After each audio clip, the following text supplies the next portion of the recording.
네, 이번 순서는 복잡한 뉴스를 재치만점 키워드로 쉽게 풀어보는 알고팡 보고팡 팡팡 뉴스 시간입니다. 구재일 기자와 함께할 텐데요. 오늘은 어떤 키워드인지 첫 번째 키워드 살펴보겠습니다. 송중환인데 송중기도 아니고 이거 뭐 사람 이름이에요? 그렇죠. 뭐예요? 예, 이게 사람 이름이야 아니면 뭐 한약 이름이야 헷갈리실 분 많을 텐데요. 사람이나 한약 이름 아니라는 거 말씀드리고요. 송악의 중심에서 환경을 외치다. 키워드가 좀 긴 것 같아가지고 제가 세 글자로 줄여봤습니다. 송중환. 제주 사회에 가장 흔하고 이 해묵은 갈등, 바로 또 개발과 보전 문제 아니겠습니까? 이에 대해 원희룡 지사가 명확한 입장을 제시했습니다. 지난 25일 일요일에 기자회견을 가졌는데요. 중국계 자본이 추진하고 있는 뉴오션 타운 개발 사업 부지 인근에서 기자회견을 열었는데 제주의 자연은 모든 국민이 누려야 할 대한민국의 소중한 자산이고 청정과 공존은 도민이 양보할 수 없는 헌법적 가치다라고 얘기를 했습니다. 난개발 우려에 오늘로 마침표를 찍겠다라고 이렇게 선언을 했습니다. 그런데 뭐 환경 정책을 강조한 게 비단 어제 오늘의 일은 아닌데 이게 정확히 어떤 내용인지 좀 알려주세요. 네, 대규모 개발 사업에 대해서 원지사 나름대로 5가지 원칙을 제시를 했습니다. 경관을 해치는 개발은 더욱 엄격히 금지하겠다. 대규모 투자는 자본의 신뢰도 그리고 사업 내용의 충실성을 엄격히 심사하겠다. 그리고 생태계를 훼손하지 않는 것을 개발 사업의 기본 전제로 한다. 투자와 개발은 제주의 미래 가치에 기여할 수 있어야 하고 마지막 5번째가 환경 보전을 위한 실질적인 수단으로 환경 보전 기여금 도입을 본격 추진하겠다 이렇게 제시를 했습니다. 기자회견이 단순하게 선언적 의미만은 아니었던 것 같아요. 실제로 이 대규모 개발 사업에 어떤 영향을 미칠까요? 네, 사실 도민사회에서 이 송악 선언 이후에 과연 그동안 진행됐던 대규모 개발 사업이 어떻게 되는지에 대한 관심이 지금 높아지고 있습니다. 원지사가 자신이 내세운 원칙을 바탕으로 송악산과 주상절리를 지켜내겠다고 얘기를 했는데요. 뉴오션 타운 개발 사업과 그리고 부영 호텔을 겨냥한 발언으로 풀이가 되고요. 자, 오라 관광단지 같은 경우에는 현재 제시된 사업 내용과 투자로는 심의 기준을 충족시키지 못한다. 그리고 동물 테마파크는 생태계 교란 그리고 감염병 우려를 고려해서 매우 신중하게 살펴야 할 문제라고 덧붙였습니다. 자, 이 정도 얘기를 들어서는 이들 사업에 대한 정상 추진 여부를 지금 장담할 수가 없게 된 그런 상황이라고 지금 분석들을 하고 있는데요. 네. 비자림로 확장 같은 경우에는 환경 대책을 마련해서 추진하겠다라고 했고요. 녹지국제병원은 본래 목적에 맞는 공공의료단지로 전환하겠다라고 설명을 했습니다.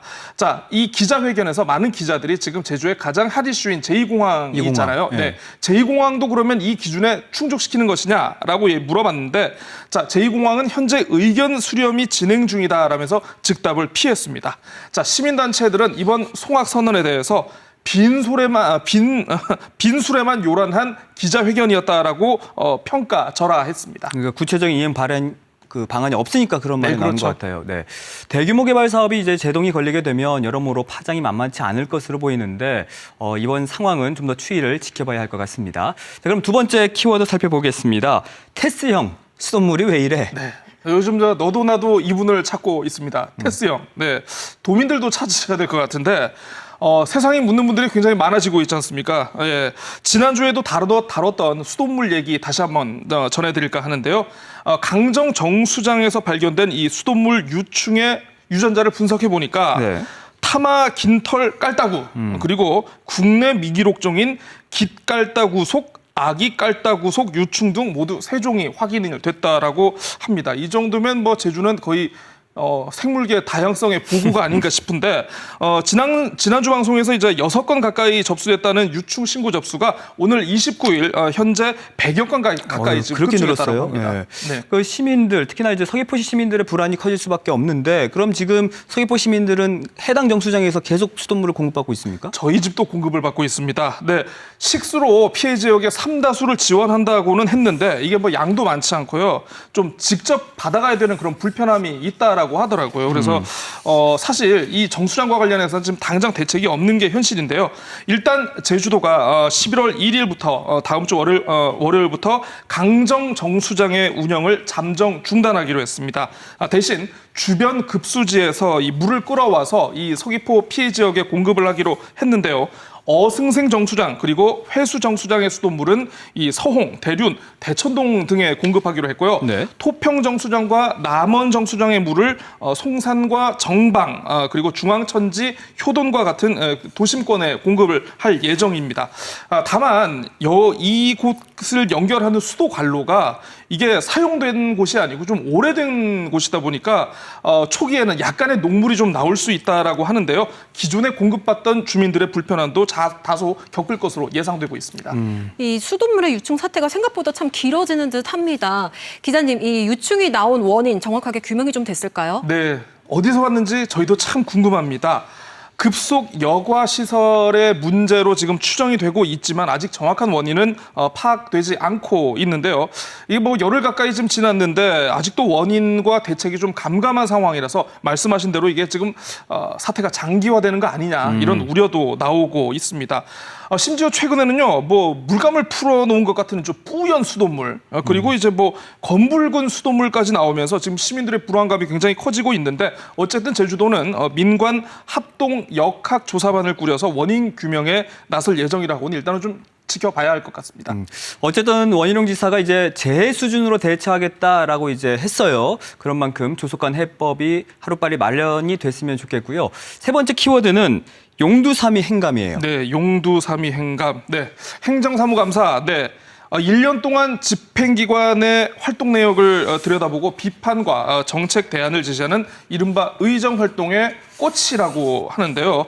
지난 14일부터 시작된 행정사무감사가 그제 모두 끝났습니다. 자, 좌남수 도의회 의장, 코로나로부터 도민안전을 지키고 피폐해진 민생 문제를 해결하겠다라고 밝혔는데 자, 이거 끝나고 보니까 고개를 좀 갸웃거리게 됩니다. 거창한 시작과는 달리 좀 성과가 미미하다 이런 평가가 많다는 얘기죠. 네, 그렇습니다. 물론 국정감사 시기가 겹쳤고요. 영리병원 1심 선고 그리고 방금 얘기해드렸던 이제 수돗물 유충 사태처럼 이제 큰 이슈들이 터지면서 도의회의 좀 이 행정사무감사의 존재감이 묻힌 측면이 분명히 있습니다만 그럼에도 이제 아쉽다는 목소리가 많이 나오고 있습니다. 코로나 행감을 예고했으니까 이 코로나와 관련해가지고 도민사회의 부문별 좀 피해 상황도 점검하고 제주도와 교육청의 어떤 대책도 좀 따져 물었어야 하는 게 이게 좀 맞았던 것 같은데 이런 부분이 좀 보이지 않았다라는 그런 비판이 나오고 있고요. 제주도가 또 이제 제주형 뉴딜을 또 발표를 했거든요. 네. 이런 제주형 뉴딜에 대해서 실현 가능성은 있는 것인지 어떤 내용들인지 좀 자세히 짚어줘야 했었는데 이 부분을 좀 다루지 않아서 좀 많이 아쉽다라는 그런 한계가 좀 있는 것 같습니다. 네. 어쨌든 이번에도 연례적인 행정사무감사 수준을 벗어나지 못한 것 같은데 다음번에는 좀 역할에 충실한 모습 기대해 보도록 하겠습니다. 오늘 소식 여기까지 듣겠습니다. 고맙습니다.